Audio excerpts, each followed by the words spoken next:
Hi guys, welcome back to my channel. If you're new here, welcome. And then if you've been here before, welcome back. Okay, so in today's video, I'm going to be talking about some of the things I took home, some of my key learnings from a movie I watched yesterday, or I watched over the past few days because I did not finish it in one day. Okay, without further ado, let's get right into it. I'm going to be looking at my laptop because I took some notes down. Now, originally, this video wasn't supposed to be a video. I had taken down these notes after watching the movie. I'm not going to give out a lot. I would allow you to go watch the movie. And then, if you've watched it already, please let me know in the comments what really stood out to you. And then, if you haven't watched it, please go watch it. And I would love to hear what stood out to you from this movie. I'm just going to give us like a background to how this video came about, right? So I had watched this movie, I think it was yesterday or the day before, and then yesterday was yesterday I eventually finished it. So I had watched it and I said, oh, this weekend I was going to share on my WhatsApp status. Then it's the weekend, I could recommend this movie for people to watch and just state some things that stood out to me really. While I was writing down the key things that stood out to me, something else now led to something else. I'm going to share everything in this video and I'm going to make it as brief as possible. So after I had taken down my key learnings, right, I had a lot more to share. And I'm just like, I read the first page, I read maybe my key learnings on the first page of the WhatsApp status. I contemplated using the voice, the audio part of WhatsApp. I don't think I've used that before, to put it on my WhatsApp status for people to listen to. And this morning, while I was doing my devotion, the Holy Spirit is like, let me just read out what he ministered to my heart. It says, you have a lot to say. Why not make it into a video? And I laughed. It was too clear. Anyway, that's just to say that I always show up as often as led. So let's get right into it. The name of this movie is The Forge. It's on Netflix. I'm sure a couple of us must have seen it, if not most of us must have seen it on Netflix, like seen the title on Netflix. So yeah, I'm not going to say what the movie is about because definitely I don't want to ruin it for anybody that is yet to watch it. But yes, these are the few things that stood out to me. There was more, but then I'm just going to share about 6.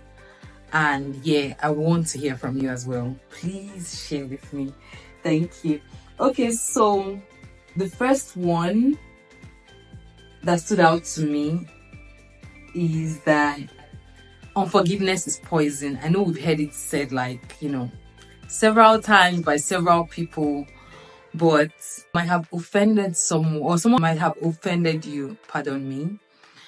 And yeah, they go about, they have a great life and all of that, and then you're moving about with this bitterness in your heart and all of that. And I have learned, or I've heard, or I've read that there are certain sicknesses that are directly linked to unforgiveness, bitterness and all of that. So please, for whatever it is worth, you don't have to, those relationships don't necessarily have to be restored, but do yourself a favor by just letting go. Let go. I know it's not easy.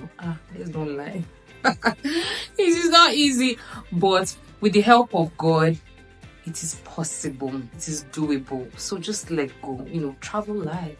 So don't add all these. Yes, people, you cannot control people's the way people treat you, or the way people behave toward you, but you can control what your reaction is. So this was one of the things I took out from this movie. Unforgiveness is poison. So you may think that okay, the other person is get hurt, whatever, but in the end, it's actually you see them and then you're having heart palpitations. It's not necessary. But yes, that's number 1. Unforgiveness is poison. Number 2, a good leader replicates himself or herself, as the case may be, in his or her people, then trusts them to do the right thing and make the right decisions.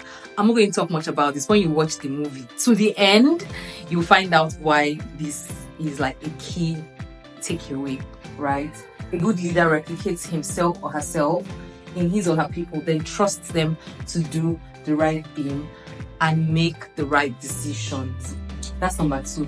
Number 3, is that young men and young women alike need godly men and women who have gone ahead of them and can show them how to be real men or how to be real women. This was another thing that stood out to me from that movie, because from the beginning I was like, hold on, and then I got to the end, I'm like, listen, mentorship in any form, either you have somebody literally hand holding you, or you have maybe friends that have more experience than you, older ones that have gone ahead of you and have really experienced life. Yeah, you can learn a thing or two from them, right? It's not until you tell somebody, oh, please, could you be my mentor? No, you can learn. And in this age of social media, there's so much. There are resources, there are books, there are resources that some of these people have shared or have poured into. So you can get those resources and make yourself better. Really. The guy at the beginning versus the guy at the end, you could literally see the difference. It was too glaring. So that's number 3. Now, number 4. This particular one, it touched me because there was some scripture I shared with my friend last week, and then I could tie it to this point. Number 4, which is that it is possible to be kind to those who are mean to you. And in fact, this is the expectation. When I saw this part, I was just like, hold on. This one, really, I don't know. I'm still a work in progress, that's for sure, because I'm very tolerant, really, as a person. I'm very tolerant. But then sometimes I'm like, listen, you are not allowed to take advantage of me. I am not going to sit by and watch. I'm going to call out.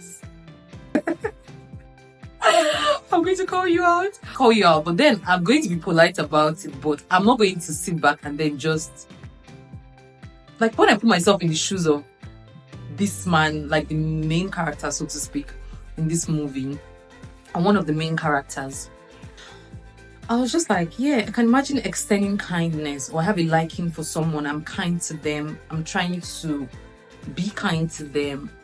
I'm nice to you. And then I'm faced with pushback. I'm like, I'm walking away. I mean, but then, oh my God, I feel like I have definitely, we all do, we all works in progress. But this particular one, it was for me in particular. This particular one was for me.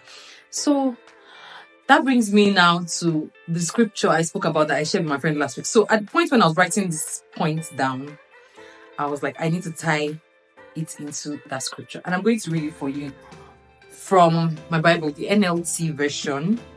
And then the day I read the scripture, I read it from a different version, which is the Amplified, and I'm going to read that as well.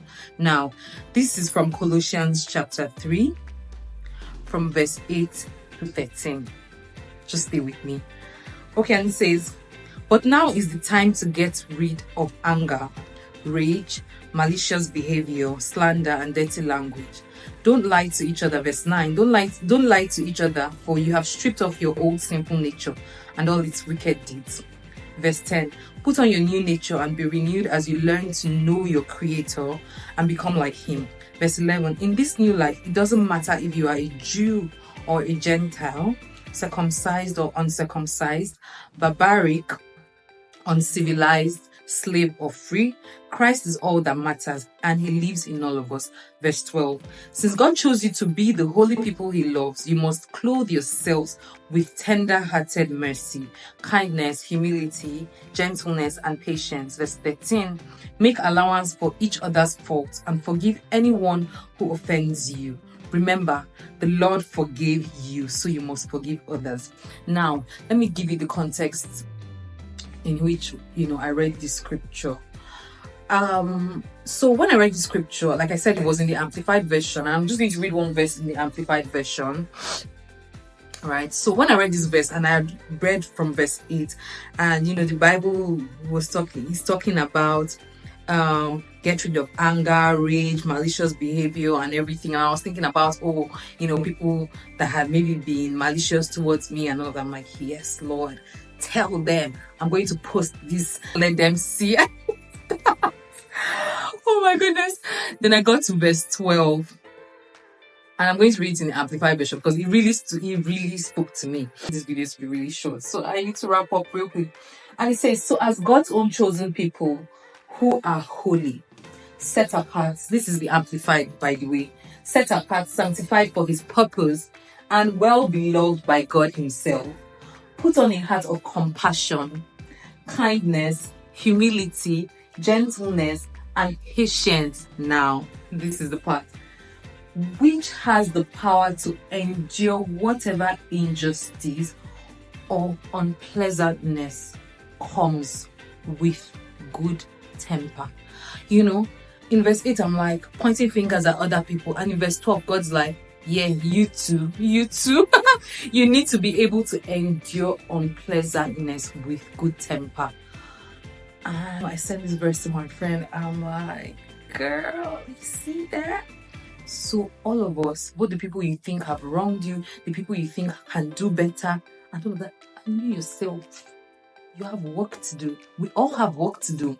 So yes, this is another thing that stood out to me. It is possible. And really, God help me. I'm praying about it. And I know I need help because, brothers and sisters, no, sometimes I cannot agree.